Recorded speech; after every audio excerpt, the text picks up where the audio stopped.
we went further to also see some global case studies around the world.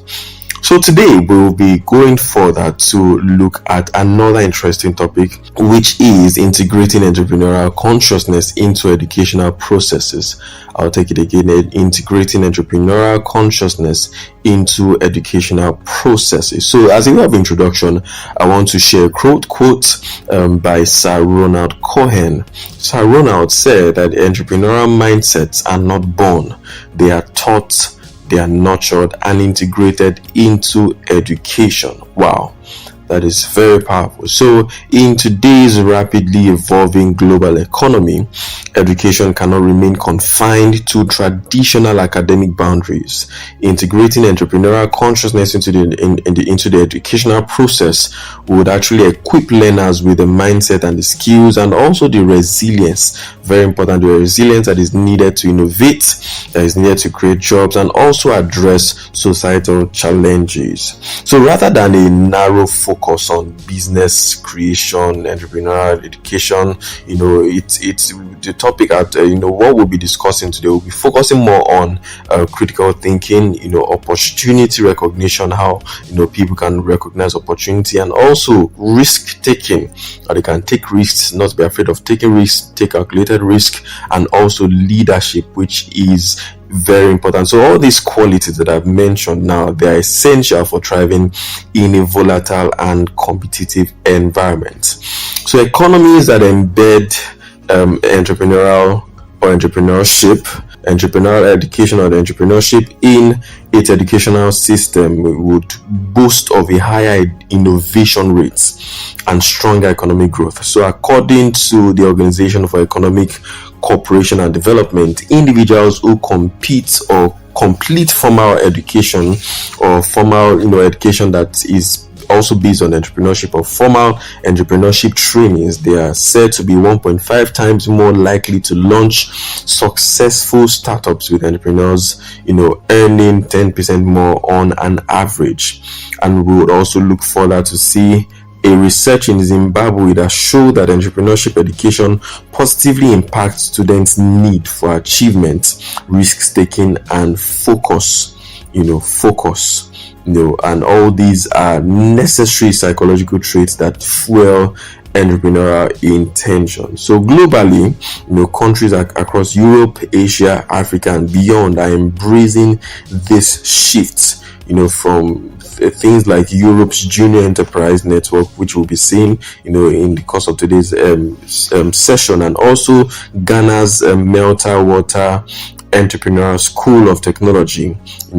Countries around the world, educational systems around the world are evolving to imbibe entrepreneurial ideologies, entrepreneurial principles from early education through higher learning. So in this edition, we'll be looking at the what, the why, and how of integrating entrepreneurial consciousness, of course, which is also supported by international examples and also evidence-based insights. So we'll be talking about integrating entrepreneurial consciousness, and would also be giving international examples and other evidence-based insights. So quickly, let's start by defining the key term. The first, what we'll be defining is entrepreneurial consciousness. What is entrepreneurial consciousness? Entrepreneurial consciousness is more than business acumen. It is an ideology.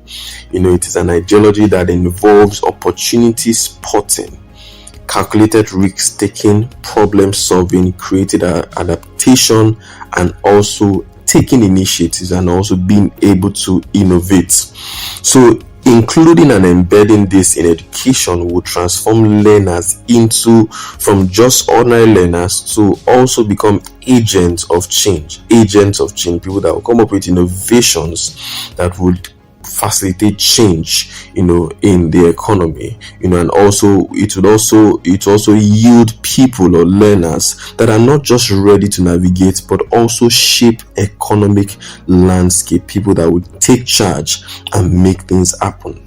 So as the fourth industrial, I would have, this ability.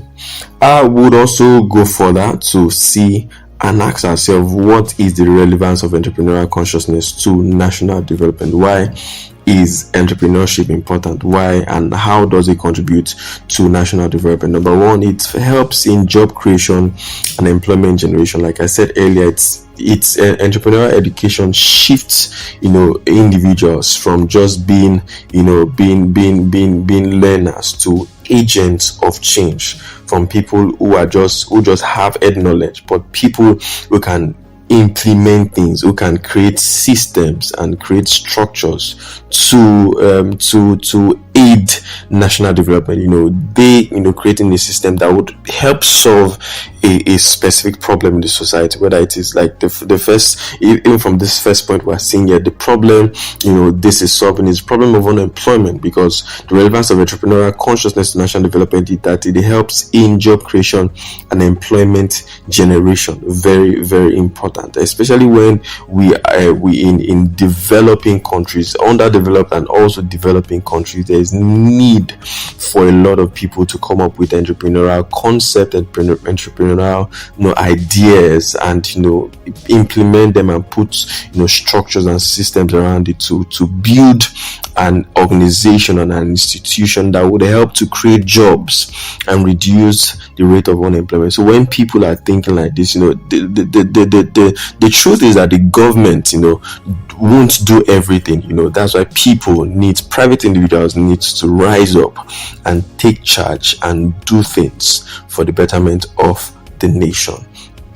And also, as they are doing that, they are also taking advantage of the resources within the places where they are domiciled or their countries, the human resources, the natural resources, right? And they are also taking advantage of the virgin possibilities that are bound in those economies. So they have the opportunity to start up things that whose impact would transcend generations. Very, very important.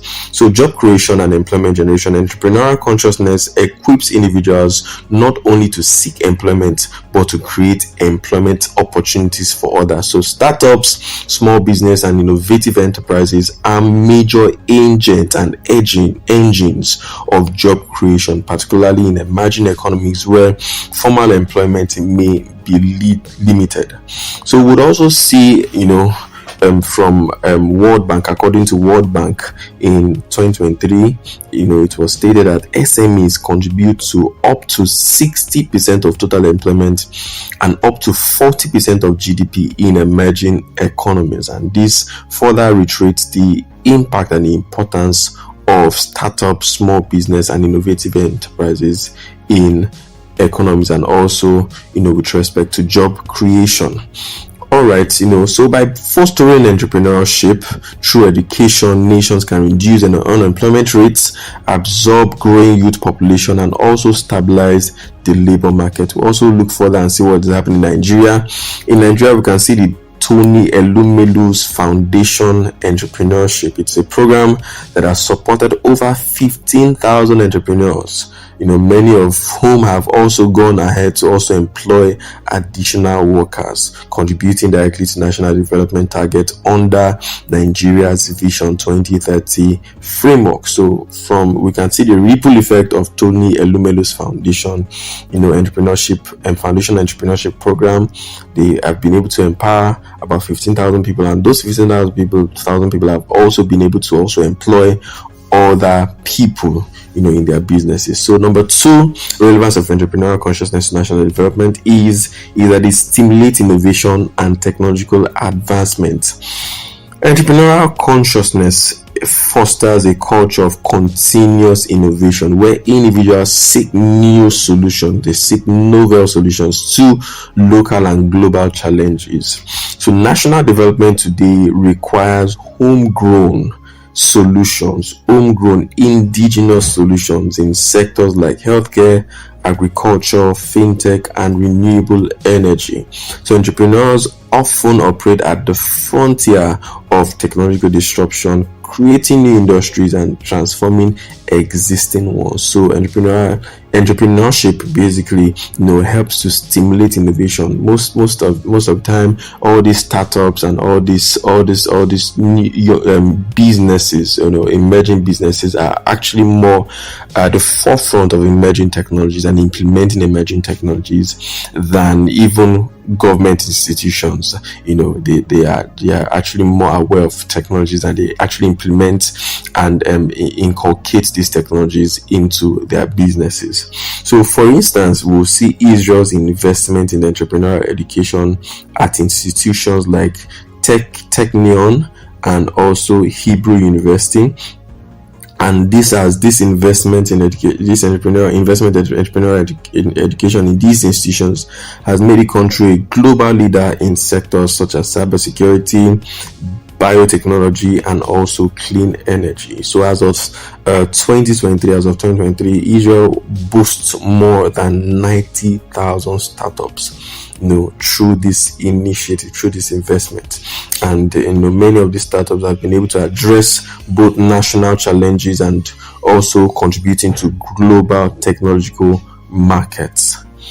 All right, so number 3 relevance is economic diversification and resilience. So nations that nurture entrepreneurial consciousness are better equipped to diversify their economies, and this reduces reliance. It reduces reliance on volatile sectors like oil, like mining or agriculture. So entrepreneurs explore and build businesses across other sectors. There are other sectors of the economy that are still untapped. So entrepreneurship or entrepreneurial, consciousness helps people to, launch into these untapped, opportunities and possibilities that abound. And that is very, very important and necessary for nations, and it makes, the economy more resilient to global shocks and downturns.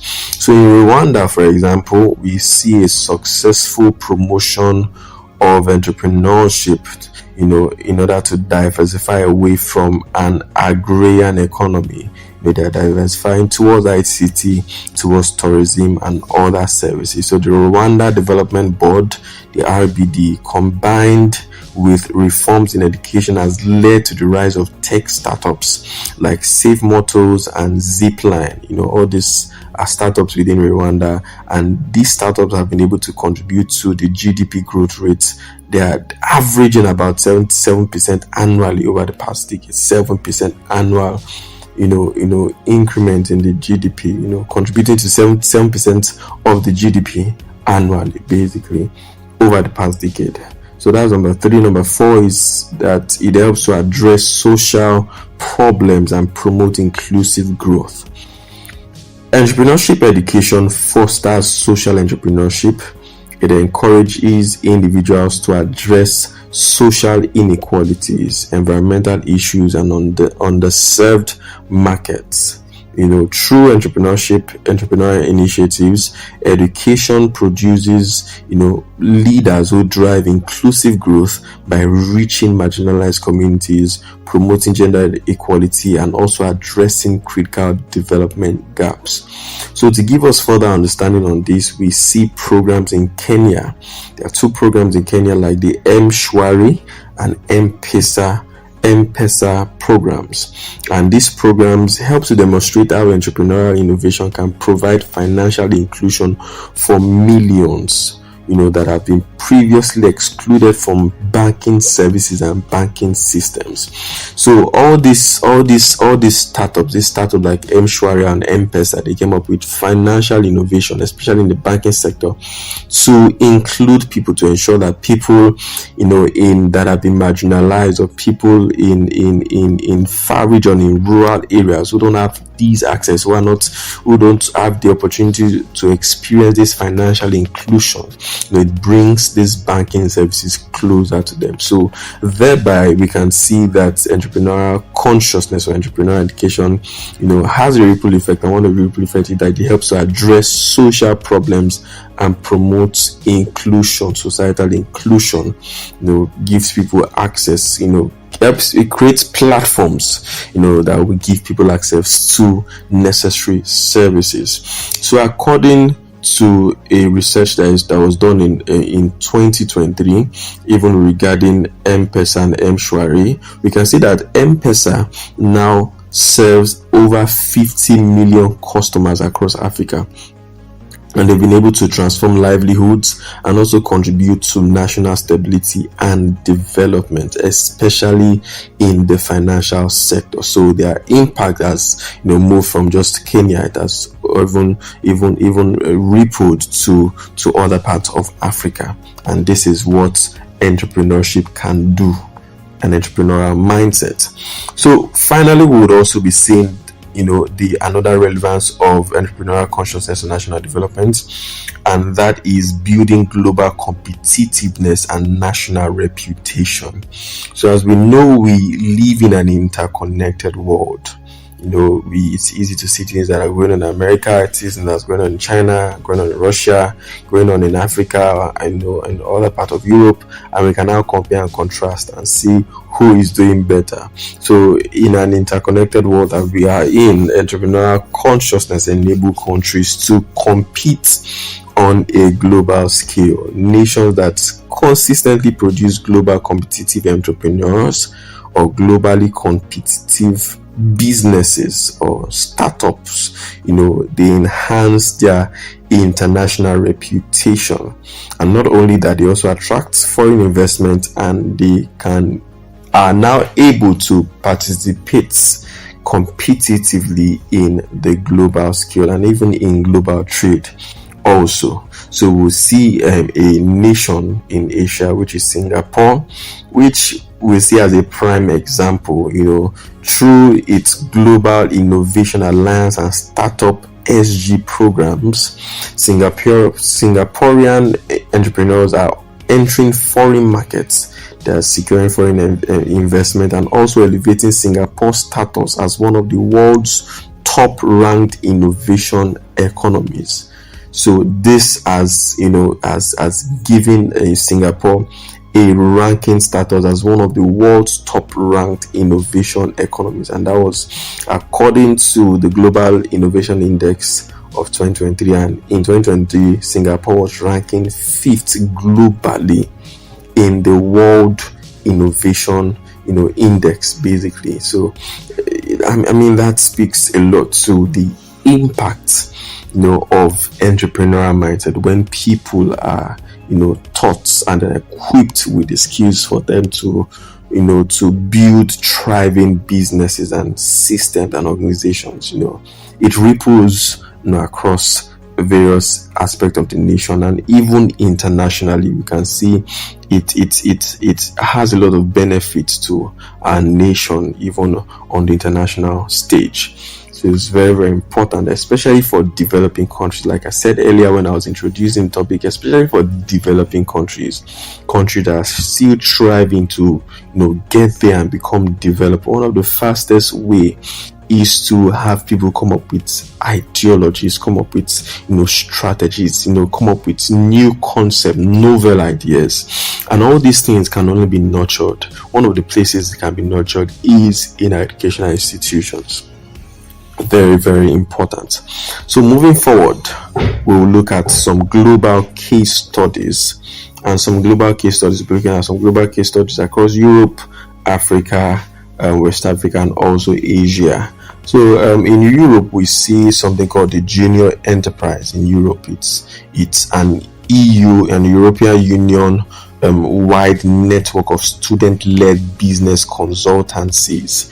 So JE Europe fosters real-world entrepreneurial projects, and over 60% of participants engage in employment before graduation, and a significant 21% of them start businesses within 3 years. Wow, this is very, very, very, very, very, very great to hear, because over 60% of the participants of this JE enterprise, of this junior enterprise in Europe, over 60% of them engage in employment before graduation. These guys are employed before graduation, and most of the time the purpose of the employment is for mentorship, for them to learn, for them to gain practical experience, even as they are being taught theoretically in schools. So 60% of them even gain employment before graduation, and out of the 60%, 21% of them, even after graduation,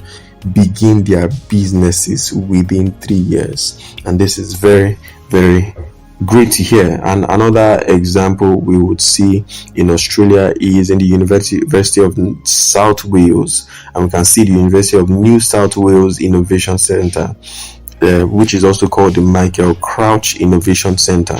So the Michael Crouch Innovation Centre engages 10,000 students and alumni annually through workshops, pitch competitions, and funding. So in this center, annually, roughly 50 ideas are funded every year, and they've been able to produce various ventures. And some popular ones, one of the popular one is Teach Flows. And Teach Flow is something that has been able to impact 9,000 teachers. So this is actually a product of the Michael Crouch Innovation Centre, which is in the University of South Wales in Australia. And also in Africa, we can see MEST in Ghana. So MEST offers training, incubation and funding across Africa since 2008, and it has also been able to help and launch 80 tech startups, and many of these startups have been able to enter global accelerators. Very, very important. Also, we can also see in Africa the Jumpstart Academy Africa, which is operating in Cameroon and Togo. And this is a secondary school program that has trained over 20,000 youths in entrepreneurial leadership, civic accountability, and enterprise. And this program has a global recognition around the world. So in Africa, we can see the Jumpstart Academy Africa that has been able to train over 20,000 youths in entrepreneurial leadership. And also, we also have the Open University of West Africa, which offers free online entrepreneurship courses and runs entrepreneurial incubators. Its graduates have actually been able to launch startups like SliceBiz. SliceBiz is actually a platform that supports applications or apps for Africa. And also in Asia, we can see the Singapore Management University. In the Singapore Management University, we have the Institute of Innovation and Entrepreneurship, which supports students through incubation programs, venture funds, and and we also have another program called the Lee Kuan Yew Global Business Plan Competition, which the aim of this program or this competition is basically to engage people or individuals to think entrepreneurially, with the entrepreneurial mindset basically. So that is very, very important. So quickly, we would finally be looking at effective strategies for integrating entrepreneurial consciousness into education. Number one is experiential learning and practical exposure. One of the most effective ways to nurture entrepreneurial consciousness is through hands-on experiential learning. Traditional classroom instruction must be supplemented. It should not just be only classroom instruction or teaching, but it must also be supplemented with real-world business simulations, real-world business examples. It should also be complemented with internships and also startup incubators, or some programs we call hackathons. All these activities, all these programs would help to give them practical experience on what it means to be an entrepreneur basically. So for example, in Bobson College in the United States, they have actually been ranking top, as a top institution for entrepreneurship, and they require students to start and operate real businesses as part of their curriculum. Wow. And also in Finland, we see the education system which actually integrates problem-based learning from early schooling. They one of their goals is to ensure that students learn by solving real-life challenges. So solving real-life challenges, and this, you would see, actually helps to foster creativity in students from a young age. Fosters creativity, fosters resilience, and fosters decision making. So a 2021 study by the Global Entrepreneurship Monitor found that entrepreneurship education that includes experiential learning increases entrepreneurial intention by up to 35% compared to the purely theoretical models which we have in some schools, in most schools nowadays. So experiential learning exposes students to failure, which is necessary for growth, which is necessary for them to improve, and also risk taking in a controlled environment. So this helps to build emotional resilience and adaptive thinking that is essential and necessary for real world entrepreneurship. So number 2, we would also see mentorship and alumni networks. Yes, into entrepreneurship consciousness can be integrated, through mentorship and alumni networks in schools, in tertiary institutions. So mentorship connects students with experienced entrepreneurs who offer guidance, who offer support and access to networks that are critical in navigating early entrepreneurial ventures. According to Endeavor Global, entrepreneurs with strong mentorship are 3 times more likely to succeed. Programs like MIT Venture Monitoring Service have also institutionalized mentorship as a critical pillar of entrepreneurial education. So very, very important. And furthermore, alumni networks also play a significant role, not just in providing funding or market access, but also in reinforcing an entrepreneurial culture.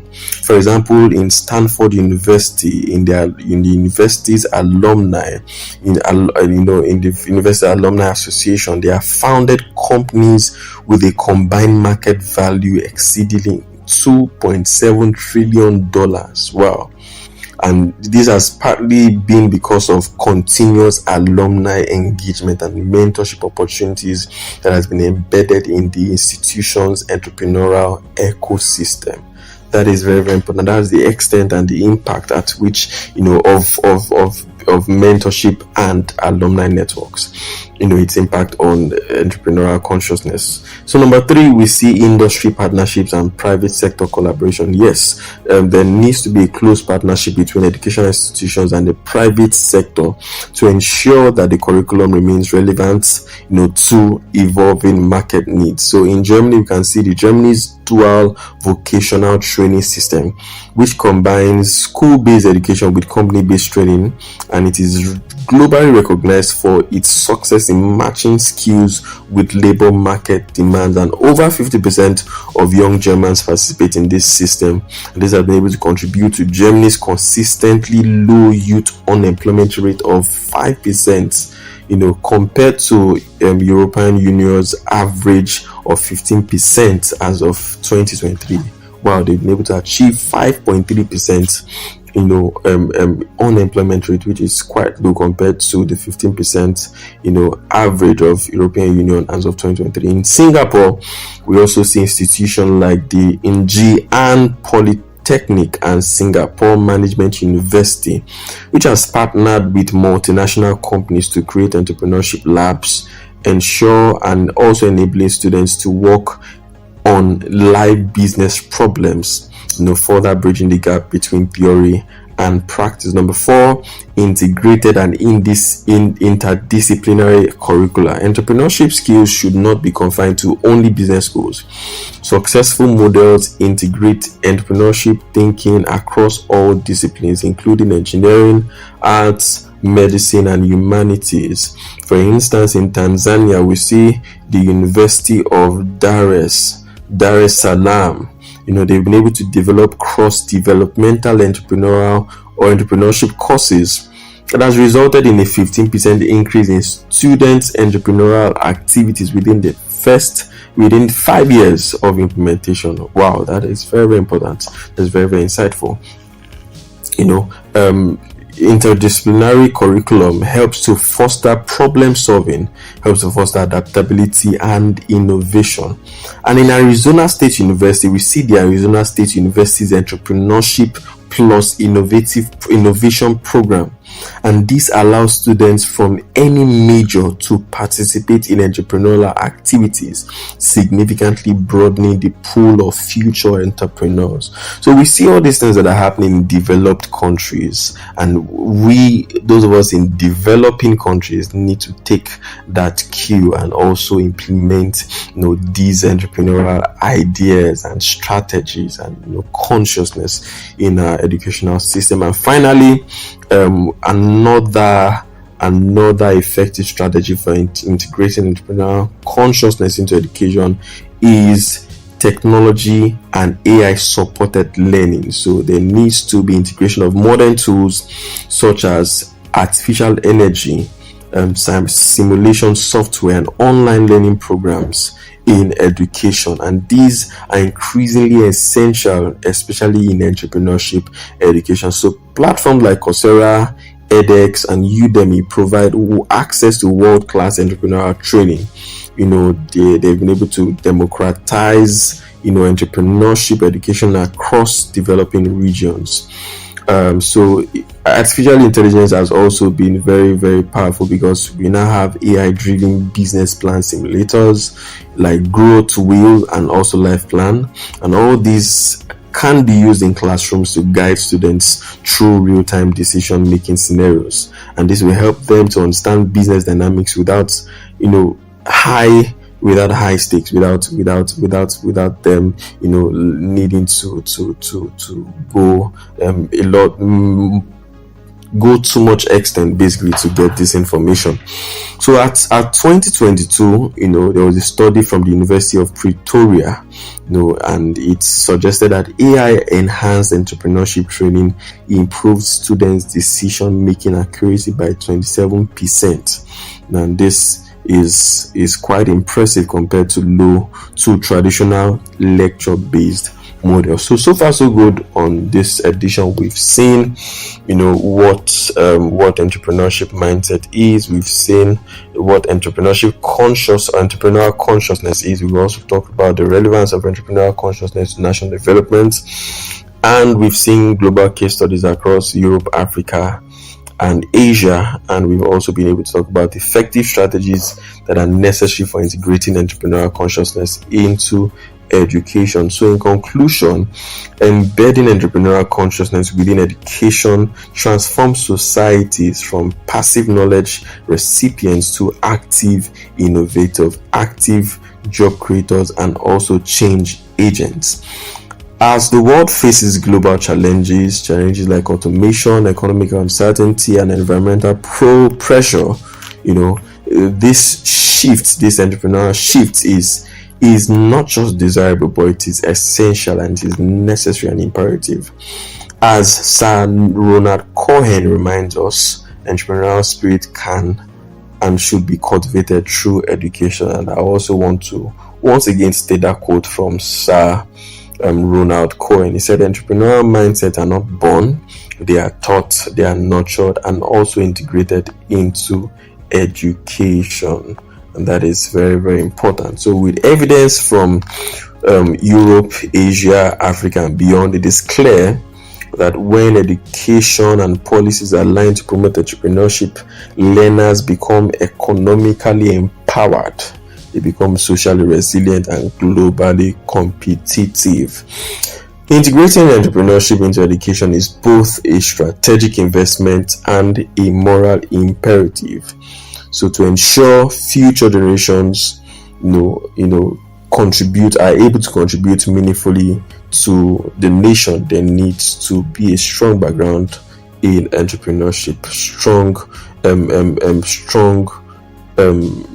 consciousness, reawakening of the entrepreneurial consciousness in a nation. All right, so thank you so much. It has been a pleasure on this program to share all this with you, and it is on this note we bring today's edition to an end. So please do well to join us same time here on YouTube next week Thursday, even as we give further insight and we also look into a new topic, even still on the issues of educational reforms and national development. So please do well to send your feedback. We would love to hear from you. We are on YouTube, we are on LinkedIn, Facebook, and Instagram. Our handle is at Amogate, and you can reach out to us. You can send your feedback via our email, which is contact@theamogate.org. And if you want to learn more about us, check us our website, theamogate.org, and we would love to hear from you. So till I come your way same time next week Thursday, please do have a beautiful week ahead. It is bye for now.